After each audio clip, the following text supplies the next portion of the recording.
ఒక్కసారి కొమ్మూరి గోల్డ్ కి కాల్ చేయండి. తాకట్లో ఉన్న మీ బంగారాన్ని విడిపించి మార్కెట్ ప్రైస్ కి వాళ్ళు కొనుక్కుని మిగతా డబ్బులు మీకు ఇచ్చేస్తారు. హాయ్ హలో నమస్తే వెల్కమ్ టు మనం టీవీ. నేను మీ చార్మి. మనం టీవీ ఉంది మన కోసం.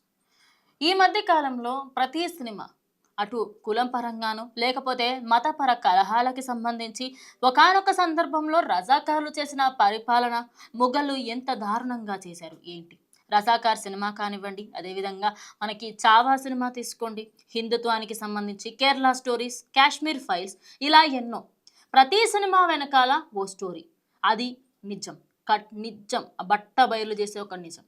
అదేవిధంగా తాజ్మహల్కి సంబంధించి ఈ మధ్య కాలంలో కూడా ఒక సినిమా వచ్చింది. తాజ్మహల్ కింద అటు శివలింగం ఉంది అని, అది మక్కా కాదని మహంకాల్ అని చెప్పేసి.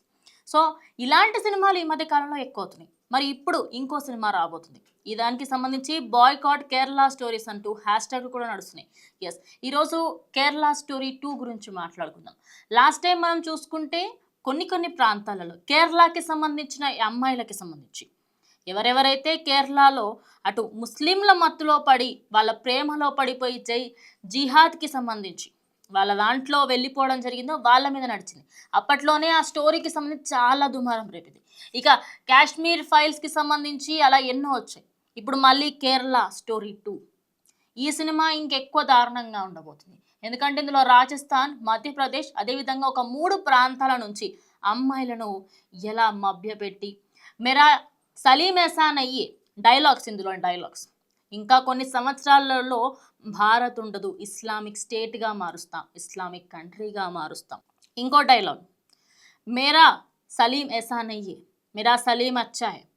నేను మత మార్పిడి చేసుకోను అని హీరోని అడుగుతుంటుంది. చేసుకోకు, I'm I'm a good person, నేను మంచివాడిని, నేను ఈ మతాల మీద నమ్మను. నేను పెళ్ళైన తర్వాత రీల్స్ చేసుకోవచ్చా, ఏమైనా చేసుకోవచ్చా, చేసుకో, నీ ఇష్టం. ఫస్ట్లో అంతా బాగానే ఉంటుంది, మీకు సంబంధించి అన్నిటికీ గంగిరెద్దులాగా నెత్తూపుతారు. నువ్వు ఏదంటే అది, నువ్వు ఏదంటే సరే. కానీ ఎట్టకేలకు పెళ్లి చేసుకున్న తర్వాత కుబూల్ హే కుబూల్ హే కుబూల్ హే అని చెప్పిన వెంటనే దానికి సంబంధించి అఫీషియల్గా వాళ్ళ నిజ స్వరూపం బయట పెడతారు. రీల్స్ చేసుకొని ఇవ్వట్లేదని ఒక సీన్ ఏదైతే బయటకు వచ్చిందో అదొకటి. ఏతో నా ఇన్సాఫీ హే, ఇది కరెక్ట్ కాదు అని అడుగుతుంది. ఇక్కడ ఇలాగే జరుగుతుంది అని చెప్పడం. ఆ సినిమాలోని ఈచ్ అండ్ ఎవ్రీ సీన్, ఒక్క ట్రైలర్ ఇంత దుమారం లేపుతుంది. ప్రజెంట్ ఈ సినిమాకి సంబంధించి బాయ్కాట్ చేయండి, అసలు సినిమా రిలీజ్ అవ్వకుండా ఆపండి అంటున్నారు. ఎందుకంటే ఈ సినిమాలో చేసిన డైలాగ్స్, అదేవిధంగా ప్రతి ఒక్కటి అందరినీ కలిసివేస్తున్నాయి. మరి నిజంగా జరిగిందంటే ఎస్, ఎన్నో ప్రూఫ్స్ ఉన్నాయి. మనకి ఇండియా నుంచి ప్రతి సంవత్సరం ఇంతమంది అమ్మాయిలని మతం మార్పిడి చేస్తారు అనేది కూడా టార్గెట్లో ఉంది. అయితే వీళ్ళందరి టార్గెట్ ఒకటే, హిందూ అమ్మాయిలని ముస్లింలుగా మార్చాలి, లేకపోతే క్రిస్టియన్ అమ్మాయిలని ముస్లింలుగా మార్చాలి. క్రిస్టియన్ ఫస్ట్ టార్గెట్ కాదు, హిందువులే ఫస్ట్ టార్గెట్. సో వాళ్ళని మారిస్తే వాళ్ళకి సంబంధించి మనీ కూడా ఇస్తారంట. ఇలా ఎన్నో కథనాలకు సంబంధించి ఈ కేరళ స్టోరీలో ఇంకా ఎన్నో విస్తుపోయే నిజాలు బయటపడబోతున్నాయి. మరి ఈ సినిమా రిలీజ్ అయితే చాలా విషయాలు బయటకు వస్తాయి కాబట్టే సినిమాని బాయ్కాట్ చేస్తున్నారు. మరి నిజంగా సినిమాని బాయ్కాట్ చేస్తే ఏమొస్తుంది? సినిమా రిలీజ్ అవ్వాల్సి ఉంటే ఎలా అయినా రిలీజ్ అవుతుంది. కానీ ఈ సినిమాకి సంబంధించిన డైరెక్టర్ లాస్ట్ టైమే ఎంతో కాంట్రవర్సీ చూశారు, కానీ ఈసారి దానికంటే ఎక్కువ చూడబోతున్నారు. అయినప్పటికీ కూడా ఫిబ్రవరి 26న ఈ సినిమా రిలీజ్ అవ్వబోతుంది. రిలీజ్ అయిన వెంటనే ఖచ్చితంగా సోషల్ మీడియా అంతా కూడా హడలెత్తిపోతుంది. ఇదొక వేకప్ కాల్, ఇది ప్రతి ఒక్కరికి ఒక వేకప్ కాల్ అంటూ ప్రజెంట్ సోషల్ మీడియాలో దీనికి సపోర్ట్ చేస్తున్న వాళ్ళు కూడా మాట్లాడడం జరుగుతుంది. ఇందులో వేసే కేసులు ఎలా ఉంటాయి, వాళ్ళు ఎలా మభ్య పెడతారు, ఎలా మాట్లాడతారు, అసలు టార్గెట్ మీరే ఎందుకు అవుతున్నారు, మరి ఎందుకు మాట్లాడతారు, ఏం చేస్తున్నారు, ఇవన్నీ మీకు తర్వాత తెలుస్తాయి. ఇక పేరెంట్స్ ఎంత బాధపడుతున్నారు ప్రతి సీన్ని. లాస్ట్ టైం పేరెంట్స్ మీద ఎక్కువగా ఫోకస్ చేయలేదు, కానీ ఈసారి పేరెంట్స్ మీద కంప్లీట్ ఫోకస్. లాస్ట్ టైం వాళ్ళ బట్టల దగ్గర నుంచి ప్రతి ఒక్కదానికి. లాస్ట్ సిరీస్ మనం ఒక్కసారి గుర్తు తెచ్చుకుంటే అందులో ఒక సీన్ ఉంటుంది. అప్పట్లో ఆ సీన్కి సంబంధించి చాలా అంటే చాలా రచ్చ జరిగింది. ఆ సీన్ ఏంటి అంటే, ఒక అమ్మాయి బుర్కా వేసుకొని వెళ్తుంది, ఇంకో 2 అమ్మాయిలు బుర్కా లేకుండా వెళ్తారు.